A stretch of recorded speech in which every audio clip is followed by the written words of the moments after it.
अब इस वीडियो में हम लोग सीखने वाले हैं कि विंडोज में ऑटोमेटेड एन्यूमरेशन कैसे कर सकते हैं। अब इस सीरीज की ये लास्ट वीडियो है। यहां तक आपने मोस्ट कॉमन विंडोज के सारे प्रिविलेज एस्केलेशन के वेक्टर्स को सीख लिया है। अब उसमें जो अगर आप सोचोगे कि वनरेबिलिटीज को फाइंड कैसे करते हैं, एन्यूमरेट कैसे करते हैं, तो कुछ कॉमन कमांड्स आपके पास निकल के आएंगे कि सर्विसेज को ऐसे ढूंढना है, स्केड्यूल टास्क को ऐसे ढूंढना है, पासवर्ड्स को ऐसे ढूंढना है। ऐसे कुछ कॉमन कमांड्स होंगे, आप हर बार वही रन करते हो, उसके बेसिस पे आउटपुट का एनालिसिस करते हो। तो यहीं पे आता है ऑटोमेटेड एन्यूमरेशन। लोगों ने ऐसे स्क्रिप्ट्स, ऐसे टूल्स डेवलप कर रखे हैं जो ये काम आपके लिए करके देते हैं। वो सारे कमांड्स को रन करते हैं, ऑर्गेनाइज मैनर में उनके आउटपुट को ऑर्गेनाइज करते हैं, और फिर उनमें से जो पोटेंशियल कैंडिडेट उन्हें लगते हैं कि शायद इससे प्रिविलेज एस्केलेशन हो सकता है, उसको वो आपको हाईलाइट करके दिखाते हैं। इस वीडियो में हम यही सीखने वाले हैं। अब इसके लिए काफ़ी सारे टूल्स हो सकते हैं, काफ़ी सारे डिफरेंट स्क्रिप्ट्स हो सकती है। हम यहाँ पे सबसे कॉमन वाली देखने वाले हैं और रन करके देखेंगे कि उसके आउटपुट का सही तरीके से एनालिसिस कैसे कर सकते हैं, क्योंकि इन स्क्रिप्ट्स का बहुत बड़ा आउटपुट आता है। आप इतने सारे कमांड्स रन करते हो, सारे प्रोसेसेस, सर्विसेज, नेटवर्क, पासवर्ड्स, इतना कुछ आप देखते हो, तो उसका बहुत बड़ा आउटपुट आता है। उस आउटपुट को समराइज कैसे करना है, उस आउटपुट में मेन मेन चीजें आपको ध्यान क्या देनी है, वो सब हम इस वीडियो में सीखने वाले हैं। तो मैं हूँ ट्राइहेक्मी के विंडोज प्रीवियस रूम के अंदर। अब इसका नाम बहुत ध्यान से देख लो और इसकी इमेज को बहुत ध्यान से देख लो, क्योंकि ट्राइहेक्मी पे 3 या 4 विंडोज प्रिविलेज एस्केलेशन की रूम है। आपको ध्यान से इस वाले पे आ जाना है। जब आप इस पे आ जाओ, आप लोगों को टास्क 1 को ओपन कर लेना है। उसको ओपन करने के बाद आपको स्टार्ट मशीन का बटन दिख जाएगा, इस पर क्लिक कर दो। मशीन स्टार्ट होने में 1 मिनट लेगी। 1 मिनट बाद आपको आपकी आईपी मिल जाएगी। जब आपको आपकी आईपी मिल जाए तो यहाँ से आप एक्सफ्री आरडीपी का कमांड कॉपी कर सकते हो। एक चीज़ का ध्यान रखना, आईपी आने के बाद ही इस कमांड को कॉपी करना, वरना आपको मैन्युअली उस आईपी को पेस्ट करना पड़ेगा। अब इस कमांड को सबसे पहले कॉपी कर लेते हैं। अब अपने काली के शेल पे चलते हैं सीधा। अब यहाँ आके मैं इस कमांड को पेस्ट करूंगा। अब क्योंकि ये मशीन थोड़ी पुरानी थी, तो एक्सफ्री आरडीपी का जो नाम है वो चेंज होकर एक्सफ्री आरडीपी 3 हो गया। तो कमांड को अपडेट कर देंगे और लास्ट में हम एक ऑप्शन को ऐड करेंगे, स्लैश डायनामिक रेजोल्यूशन। ये ऑप्शन हमारे को हेल्प करेगा। जो विंडो आरडीपी की इतनी छोटी आती है, हम उसको बड़ा कर पाएंगे और उस हिसाब से ये जो विंडोज़ की मशीन है ये भी फुल स्क्रीन हो जाएगी। तो ये डायनामिकली जो विंडोज़ का रेजोल्यूशन है उसको अपडेट करेगा हमारी इस विंडोज़ के हिसाब से, ताकि ये भी फुल स्क्रीन आए, वरना ये आपको बहुत छोटे से बॉक्स में दिखेगी। अब वेट करते हैं, इस मशीन को थोड़ा सा स्टार्टअप होने के लिए टाइम दे देते हैं। अब जब ये मशीन स्टार्ट हो जाए तो मैं सर्च करूँगा CMD, इसको ओपन कर लेंगे। ठीक है, अब यहाँ पे हम आते हैं और यहाँ पे आने के बाद मैं क्या काम करूँगा, सबसे पहले चले जाऊँगा सी ड्राइव के अंदर और यहाँ पे एक फोल्डर है प्रिवेक्स नाम से, जो कि ऑथर ने, इस मशीन के ऑथर ने ऑलरेडी हमारे को बना के दिया है। ठीक है, इसको डिर करेंगे यहाँ पे और डिर करने के बाद आपको यहाँ पे काफ़ी सारी यूज़फुल फाइल्स मिल जाएंगी। उसमें से हम जो यूज़ करने वाले हैं वो है विनपीस। ठीक है, अब हम इसके बारे में सबसे पहले बात कर लेते हैं। तो यूजुअली क्या होगा, विनपीस वगैरह आपको विंडोज़ में नहीं मिलती, लेकिन हमने सीरीज़ के अंदर काफ़ी सारे तरीके सीख लिए हैं ट्रांसफ़र करने के। तो आप अपनी काली में डाउनलोड करके रख सकते हो विनपीस को, और उसके बाद किसी भी तरीके से विंडोज़ के अंदर ट्रांसफ़र कर सकते हो। एक बार ट्रांसफ़र हो जाए तो आप इसको रन कर सकते हो। विनपीस यहाँ पे काम क्या करता है समझते हैं।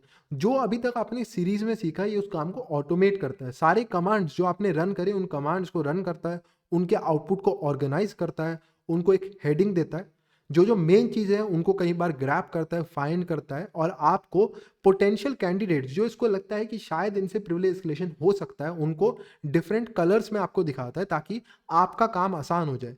लेकिन अगर आपको पता ही नहीं है कि वो कर क्या रहा है, वो किस सेक्शन में क्या चीज़ ढूंढ रहा है, या आपको इतने बड़े आउटपुट में, इसका बहुत बड़ा आउटपुट आता है, उसमें आपको पता ही नहीं है कि आपको ढूंढना क्या है या देखना क्या है, तो आप कभी भी इसका यूज़ नहीं ले पाओगे। इस EXE का जो आउटपुट आएगा वो बहुत बड़ा होता है। इसके अंदर से पोटेंशियल कैंडिडेट आप 5 या 10 मिनट में निकाल सकते हो, अगर आपको खुद से सारी टेक्निक्स आती है, क्योंकि आपको पता है कि किस सेक्शन में किस किस मेन चीज़ पे ध्यान देना है। सारे आउटपुट पे ध्यान नहीं देना होता। 90% जो इसका आउटपुट होता है वो जंक होता है, और 10% में मेन गोल्ड होता है, वो हमारे को देखना है। लेकिन एक नए यूज़र जिसको प्रिविलेज एस्केलेशन आता ही नहीं है और वो इसको यूज़ करना शुरू कर दे, तो वो पूरे 100% आउटपुट को पढ़ेगा, जिससे यहाँ पे कोई भी क्लैरिटी नहीं मिलने वाली, टाइम वेस्ट होगा, और एक्चुअल जो कैंडिडेट है जिससे प्रिविलेज एस्केलेशन होना है वो नहीं मिल पाएगा। तो पहले हमारे को वो क्लियर करना होता है। और विनपीस सिर्फ एक ऑप्शन अवेलेबल है आपके पास और बहुत सारे रहते हैं। आपके पास सीट बेल्ट रहता है, आपके पास शार्प अप रहता है, आपके पास काफ़ी सारे पावर अप आता है। बहुत सारे ऐसे ऑटोमेटेड प्रिविलेज एस्केलेशन के जो एन्यूमरेशन करते हैं, ये एक्सप्लोरेशन नहीं करते, ये सिर्फ ढूंढने में हेल्प करते हैं।